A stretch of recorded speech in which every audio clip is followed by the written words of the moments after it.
Hi, I'm Ann Lewis, and I'm here at GDC with Scott Mitchell, Animation Director on Far Cry 4. Scott, tell us a bit about what it's like being the Animation Director on a game like Far Cry 4.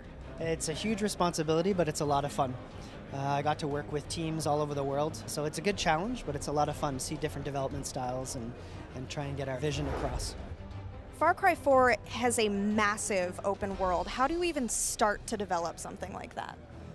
Well, first of all, we continue with what worked before, and then we build on top. It's such a huge undertaking every time you do one of these games because it's systemic.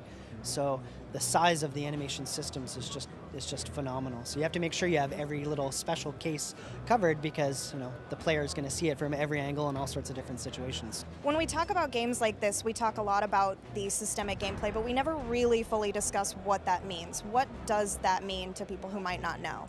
Systemic means that essentially an action can happen anywhere, anytime. It's a huge system. It's such a large world. You've got all sorts of different kinds of animals, different kinds of threats, so everything has to work together. With Far Cry 4, we talk about the Anecdote Factory. What is that? It was a kind of a state of mind on the project where every asset that was created had to go towards creating new anecdotes. So as players play through the game, random stuff happens. An eagle flies away with a sheep or a goat, or you come across a honey badger or something. So the probability of seeing these special events is not necessarily 100%. It's completely random. Why are open worlds so important?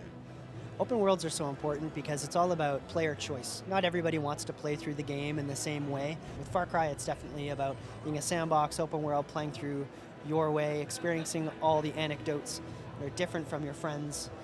It's about choice. How long have you been with Ubisoft? I've been with Ubisoft for the better part of 10 years. And how have you seen your role change over that 10 years? The role of an animator has changed quite a lot.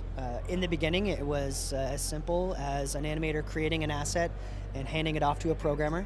A programmer would then integrate it, and then the animator pretty much lost control from there. Now it's become much more collaborative, where programmers and animators work together, but that also means that animators have to become a lot more technical. So what's it like actually just working at Ubisoft Montreal? Ubisoft is one of those few companies that actually really honestly cares about art as much as they do as the gameplay. So it's quite cool for an artist to go in and be able to collaborate with people that are super technical and everybody's still super creative at the same time. And how would someone go about getting a job like yours? Getting a job like mine? Well, start with school. Understanding and being able to apply the animation principles are really the base of what you have to know. I would highly suggest getting some experience on mod projects, working on small games, working with small little engines out there, try and get your stuff in a game engine, demonstrating that you understand what systemic gameplay is, that kind of stuff.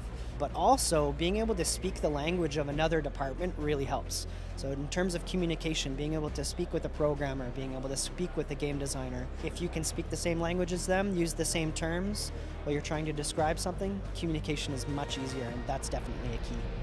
Well, thank you so much for talking to us. Do you have any parting words about Far Cry 4? Sure, have fun.